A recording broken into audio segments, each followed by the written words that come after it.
Hey guys, welcome back to the Calibrate Tools channel. Today we're going to learn how to refinish those hardwood floors. Stick around and I'll see you right after this.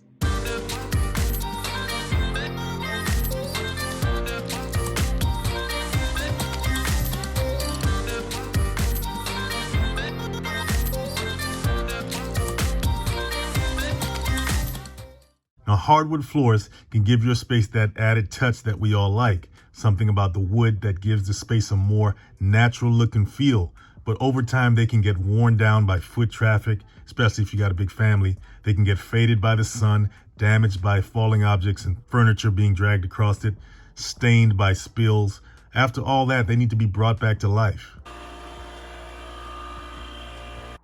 So the first thing you want to do, obviously, is to prep the room, prep the floor. You want to remove all the furniture from the space, take out the baseboards. With care, of course. You can use a pry bar to pry the baseboards off the walls, nice and gently. Then you want to get one of these things right here. It's called a floor sander. You can get it from a major tool rental center. We got this one from a smaller local rental shop. Tell the person behind the counter what you need, which of course is sandpaper that goes with the machine. 80 grit, 100 grit, 120 grit sandpaper is what you're going to need for the job. And if you have a lot of damage on your floors and you want to get it out, then you may want to start with a lower grit sandpaper. This right here is a drum sander, and it did the job while it lasted. Something happened where it didn't want to work anymore, so we grabbed another type of sander you'll see in a minute. The drum sander allowed us to move in all directions at once, even in circular motions, like you see right here, and it allowed us to get right up to the edge of the base of the walls before it decided to conk out on us.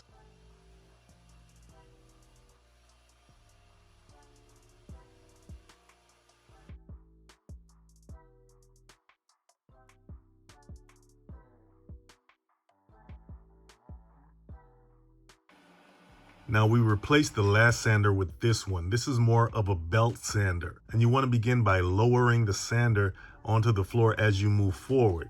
This helps to blend the sanded area into the floor without the sander digging too deep into the wood. Then you want to raise it up again as you get to the end of the run. This is called feathering the cut.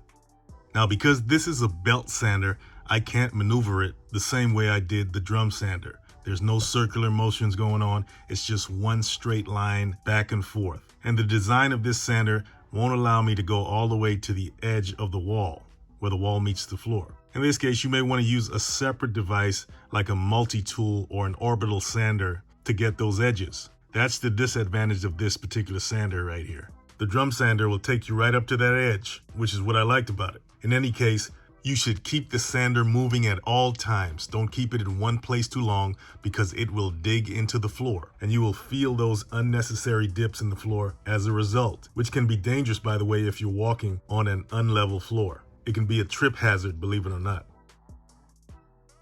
Okay, when you're replacing the sandpaper, you want to bend the two ends of the new sandpaper like I'm doing right here by placing it in the slot on top of the belt sander. And once you have those two ends bent, you want to open the sandpaper cylinder.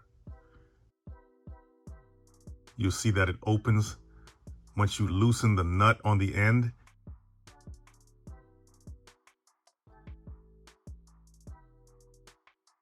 Then they have another nut on this end. Now, once it's fully opened, you can take out the sandpaper, the old sandpaper. And when you're ready to insert the new sandpaper, just place one bent end of the sandpaper into the slot. Once you got that in, just turn the cylinder until the other end of the sandpaper is able to be inserted into the slot. I want to pull that first one out so you can get both in. Then you want to tighten the nut on that end.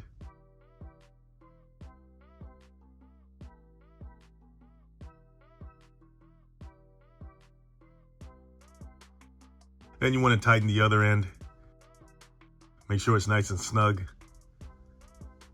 And you're ready to start sanding again.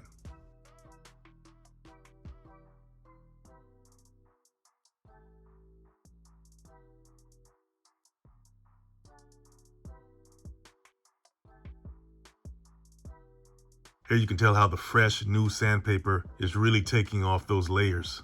That being said, when it comes to how many times can you sand a hardwood floor, it depends on the type of wood. It depends on how thick the wood is as well. A solid hardwood floor, that's about 3/4 of an inch thick.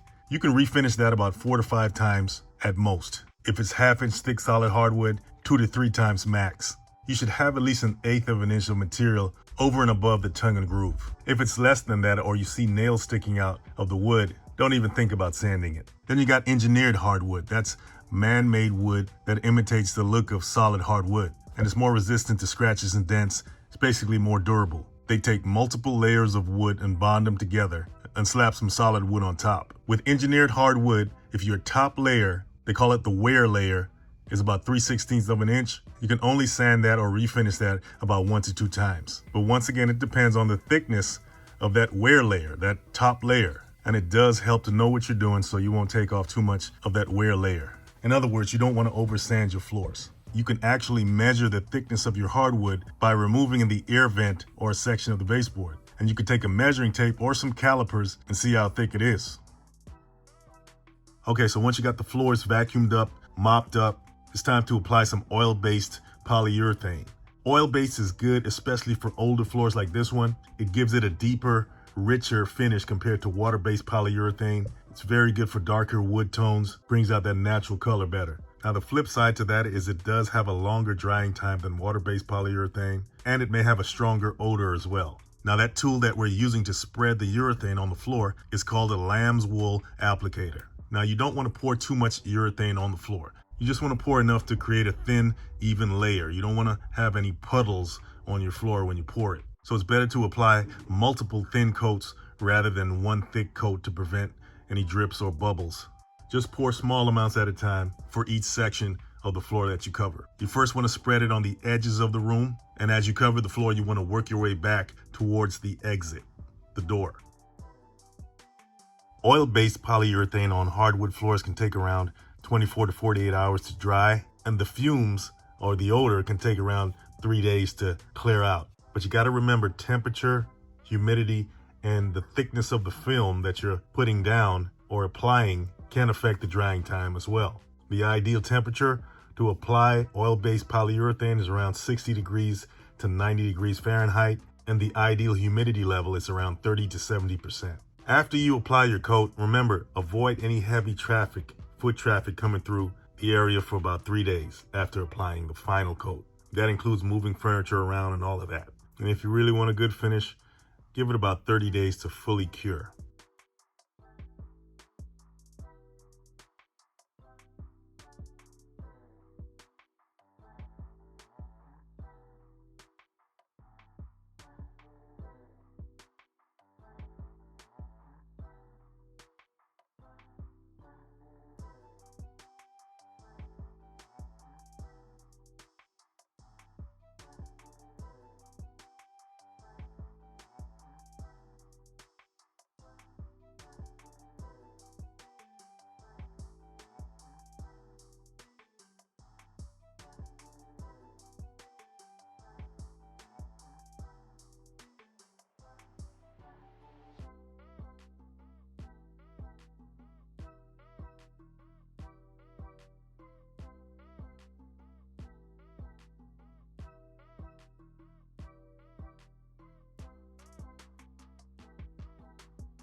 right, guys, that's the basics on how to refinish a hardwood floor using a floor sander. Remember, you don't have to buy the thing, just rent it. Leave a comment because we love learning from the community. Check out the links below, and I'll see you in the next one.